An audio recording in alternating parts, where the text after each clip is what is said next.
My name is Chienhao Chen. Today, my topic is Taiwan Wine and Spirit Renaissance. I'm going to start to introduce the outline of my presentation. I will start with some historical and background review of the project, following by self-introduction and the Taiwanese grape wine that I produce in Taiwan, and the Taiwan Jizake Renaissance. 170 years ago, during the Qing Dynasty, Taiwan was still a rural farm agricultural society without any public infrastructure. In 1895, when Taiwan became part of Japan Empire, the Japanese government started to build up the infrastructure for Taiwan, including irrigation system, a factory to produce sugar, as well as electricity and railway. However, nothing is free. When 1905, Japan started a war with Russia, and the war cost a lot of money. So the member of the Central Parliament in Tokyo suggests to sell Taiwan to French, and French were delighted to buy Taiwan for 100 million yen at that moment. But the chief of the civil affair, Kodo Shinbei, suggests that 60 million yen and 20-year financial independent project for Taiwan. And he created and set up a monopoly bureau to monopolize, to produce sugar, salt, alcoholic drinks, tobacco, and opium. Soon after the settlement and set up of the Monopoly Bureau, the Monopoly Bureau generates 47% of the annual income for the Taiwan government. So Taiwan financial situation become stable and independent to the central government of Japan. According to a research carried out by Professor Knudsen in 1977, all over the world, only Taiwan and Turkey has ever applied sort of a monopoly, full monopoly production of tobacco and alcoholic beverages. In other countries, winemaking is a tradition. But according to a research carried out by Skimoto, and there was 2,678 small producers all over Taiwan before the apply of a monopoly season, all because of monopoly system. These local jizake vanished in the Taiwanese agriculture.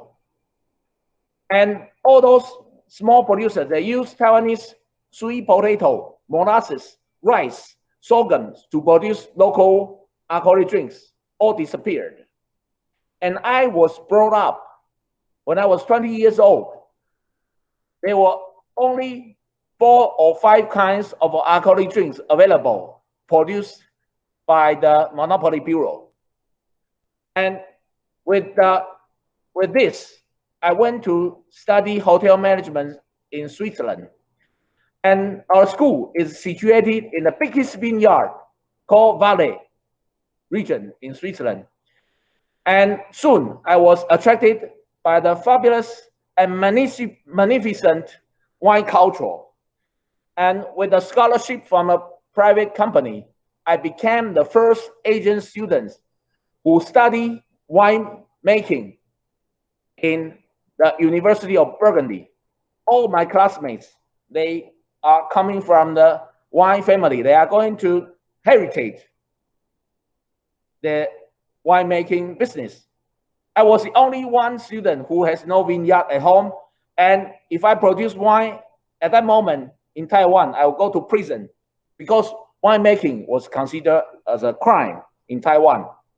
And that didn't stop me to one day jump into the wine cellar in France.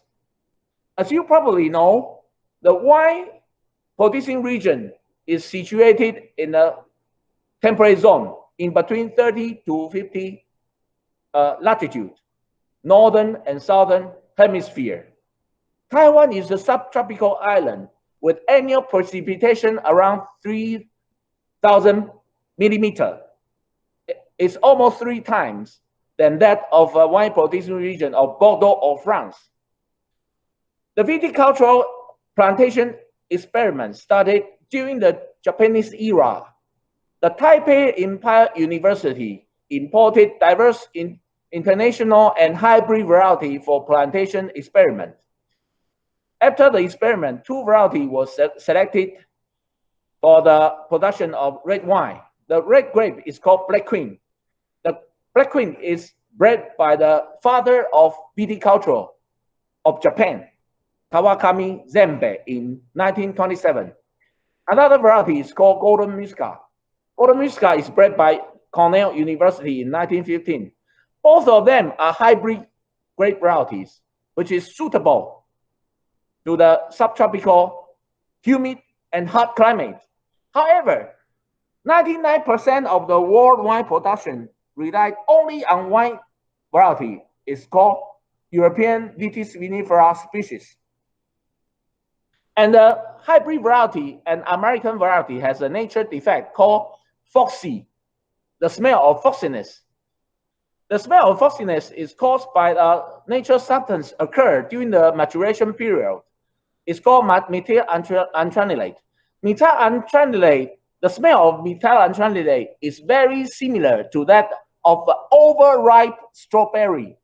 When the smell of foxiness start to appear, to attract the fruit-eating animals to come and eat the grape and spread the seed for the vine. So early reference in 17th century already talk about foxiness of American and hybrid varieties, like smell and taste like unto a fox, when ripe, resembling the smell of a fox. In 2001, when Taiwan became a part of World Trade Organization, the monopoly system stopped, and local farmers start to build up wineries. I help the local wineries to import suitable equipment to start to make wines in Taiwan. And I try to imitate a special winemaking tradition from Portugal. It's called extravagem. Extravagem is a winemaking method called thermal treatment. The thermal treatment is a simulation during the sea exploration period in order to gain the center weight of a boat to against the sea wave. They store all the fortified cask at the bottom of the boat. And during the sea voyage, which is hot and humid aging condition, with a very mild sort of a Maya reaction, some special distinguished flavors such as tropical fruit flavors start to occur. And even in Portugal today, they use stove to heat up the barrels for thermal treatment. So immediately in Taiwan, I carried out an experiment for 30, 60, and 90 days. And I used a solar panel to get the heat source.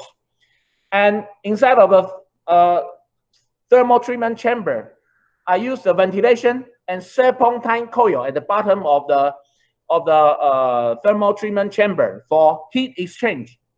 And after 3 months, I discovered that the huge decrease of methyl antranilate foxiness, and I published the discovery in a Journal of Science of Food and Agriculture. But however, right after 5 years, another 5 years of old aging, we discover with the annual evaporation of 10%. So the nature concentrate everything within 5 years. So 5 half barrel left after 5 years. It was nature who concentrate everything. So the wine's quality just improved. And we started to gain international awards in different countries. Until today, we have won medals in 10 different winemaking countries competition.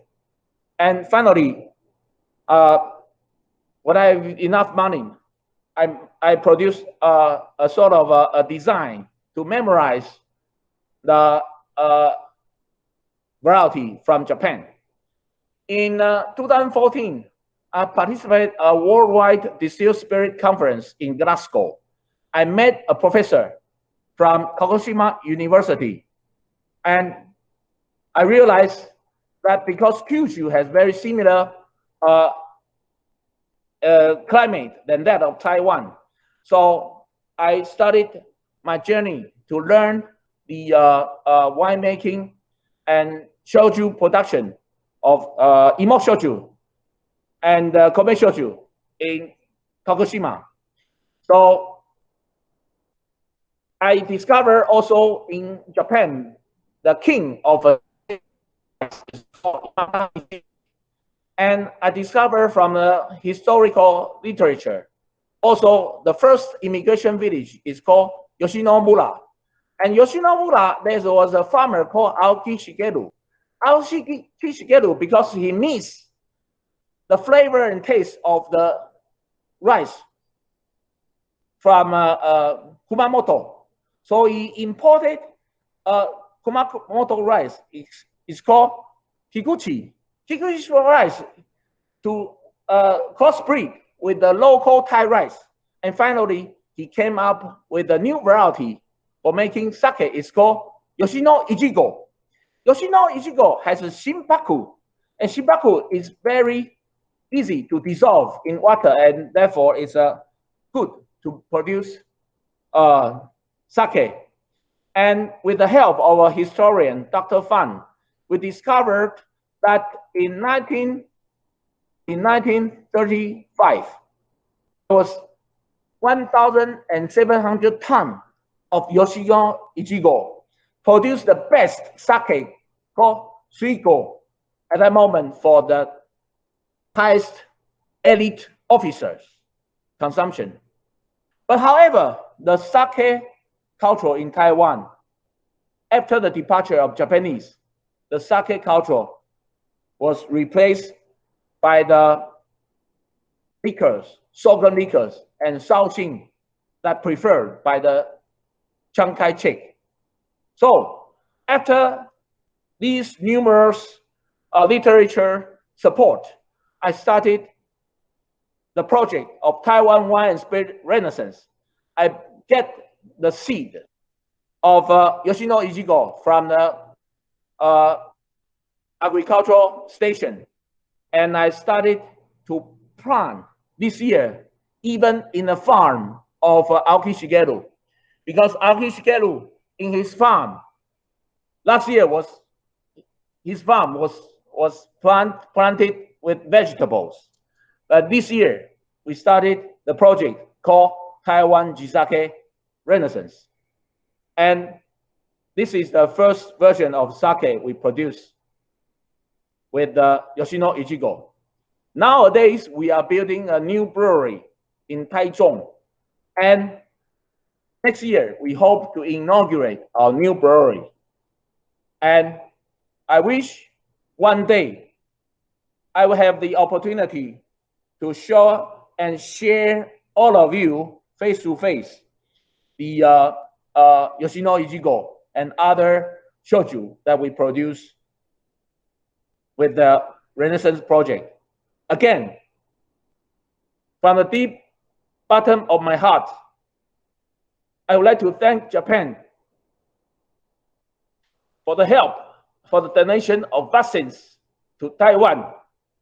And I hope to say thank you in Japanese to you.